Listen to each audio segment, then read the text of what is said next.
Hey, it's Mark coming to you from Baker's Green Acres. Today is the 16th of January. Beautiful morning.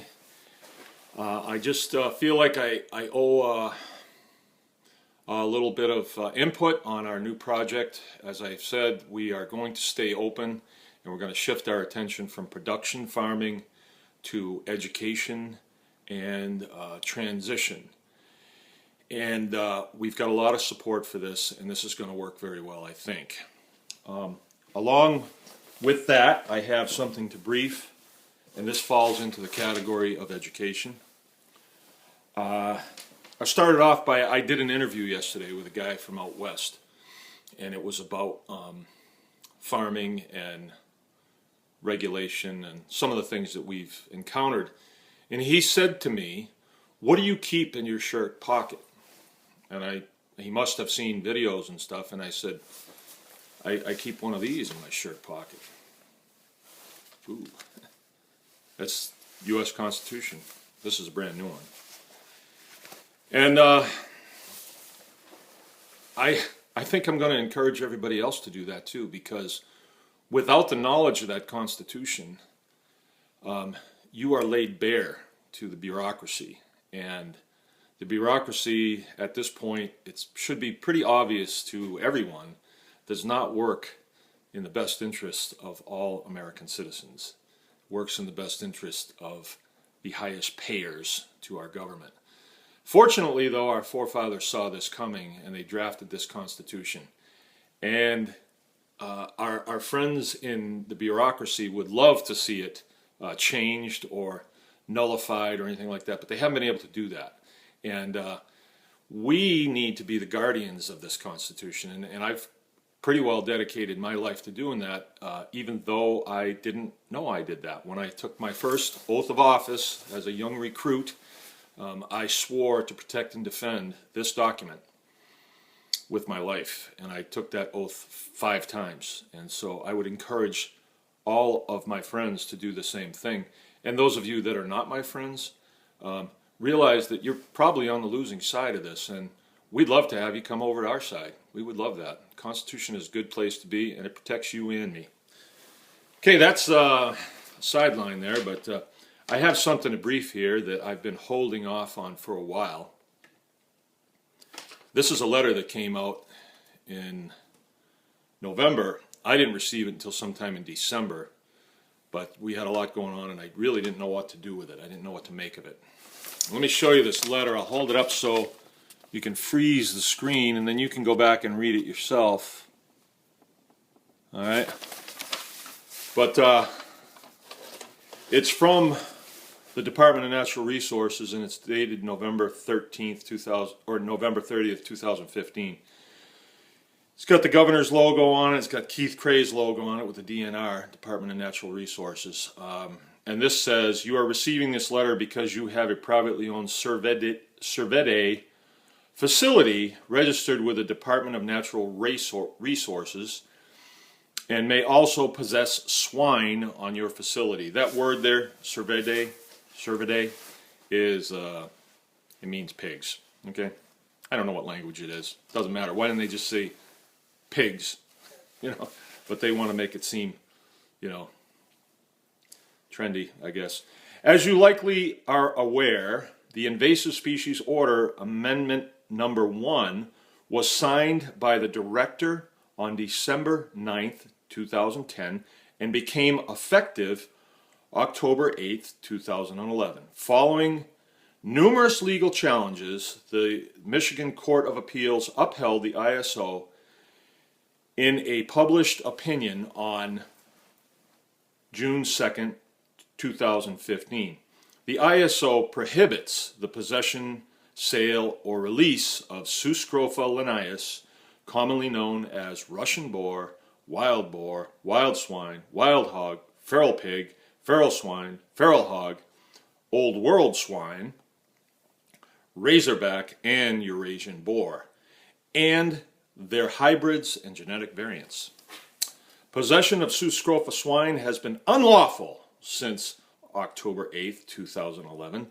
This letter is to notify you that DNR is resuming its efforts to verify that all facilities have dispossessed prohibited swine and will be continuing inspections of facilities. Release of Sus scrofa into the wild is prohibited. Facilities that release swine will be prosecuted. If you have any questions, please contact Dwayne Etter at 517-641-4903, extension 256. And this is signed by Yours in Conservation, Russ Mason, PhD, Chief Wildlife Division. Okay? Cool.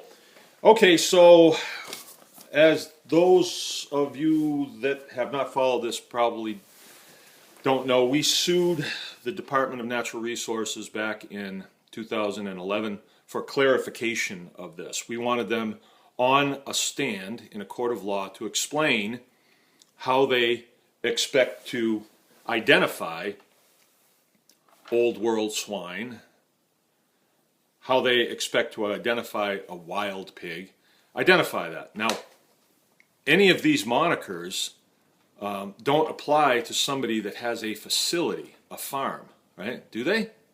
I mean, how can you have a feral pig on a farm?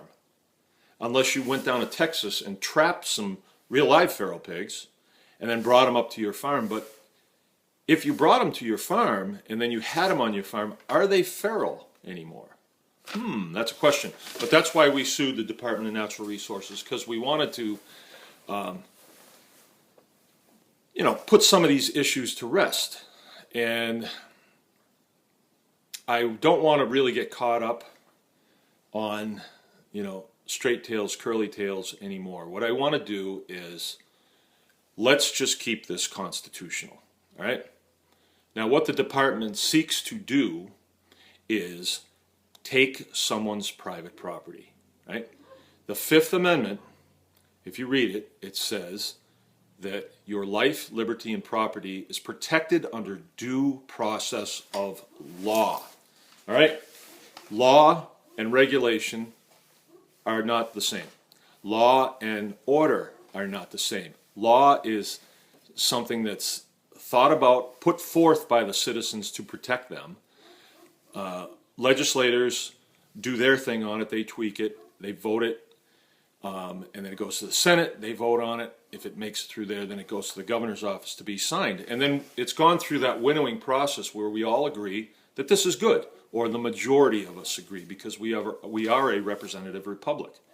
And our representatives represent us when they go to our state capital, or so they say. All right, but on this, you'll notice where it says, Amendment number 1 was signed by the director and became effective. It didn't become law. It's an order given by some director of some department. It isn't law. And we proved that in a court of law when 10 days prior to our trial, the state dropped all charges and they said, no, bakers have complied because, they killed off one pig and we're going to drop all charges. And by the way, we moved for dismissal because the state did not want to go into a court of law and have to explain before God and country this foolishness. They didn't want that. They just want to jam it down your throat. Well, this is why I'm coming back to you with this. In the court of law, you remember Harry Martin, our friend at the Attorney General's office, said that baker's pigs they're okay. He had to explain it to the judge. And if you haven't seen that, go to my YouTube channel and find Harry Martin video. It's there. Baker's Green Acres YouTube. You can find it. You have to look around a little bit, but it's got a picture of Harry in the courtroom. I mean Harold. He doesn't like being called Harry, and he accosted me before the trial, and he told me to knock off that stuff. I guess the judge didn't really mind that the opposing attorney came and got in my face before it. But anyway,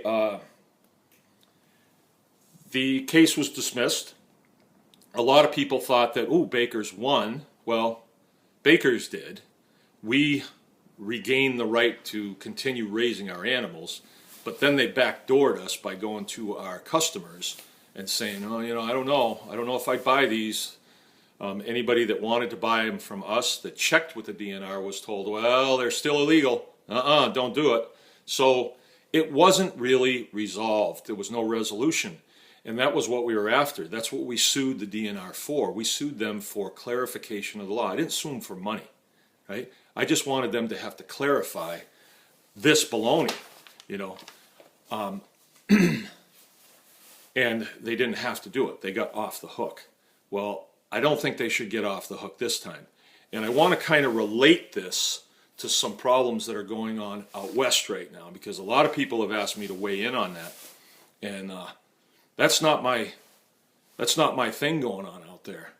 But I will tell you this. The U.S. Constitution is the supreme law of the land. And we've cornered the Attorney General's office several times. And I have the documentation to prove it.